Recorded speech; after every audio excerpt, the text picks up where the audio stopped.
Israel पर Iran का बड़ा हमला देखने को मिला है।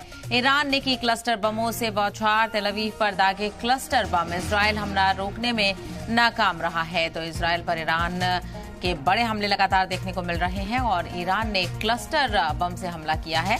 क्लस्टर बमों की बौछार ईरान ने इजराइल पर की है। तो लगातार ये जंग आगे बढ़ती हुई नजर आ रही है और 17 दिन इस जंग को हो चुके हैं। आज 18वें दिन में ये जंग शामिल हो चुकी है। तस्वीरें आपके सामने किस तरह से जो ड्रोन्स हैं वो अटैक आप देख सकते हैं। आसमान में सितारों की तरह ये ड्रोन्स नजर आ रहे हैं और इजराइल पर ताबड़तोड़ बमबारी देखने को मिल रही है। तो क्लस्टर बमों से बौछार की गई है। तेल अवीव पर क्लस्टर बम दागे गए हैं। इजराइल हमला रोकने में नाकाम रहा है। तो इजराइल भी ईरानी हमलों को रोकने में नाकाम साबित हो रहा है। इजराइल पर ईरान लगातार बड़े हमले कर रहा है। ईरान ने क्लस्टर बमों से बौछार की है। तेल अवीव पर क्लस्टर बम दागे गए हैं। इजराइल हमला रोकने में नाकाम नजर आ रहा है। तो ये जंग लगातार बढ़ती हुई नजर आ रही है और हमलों का दौर जारी है।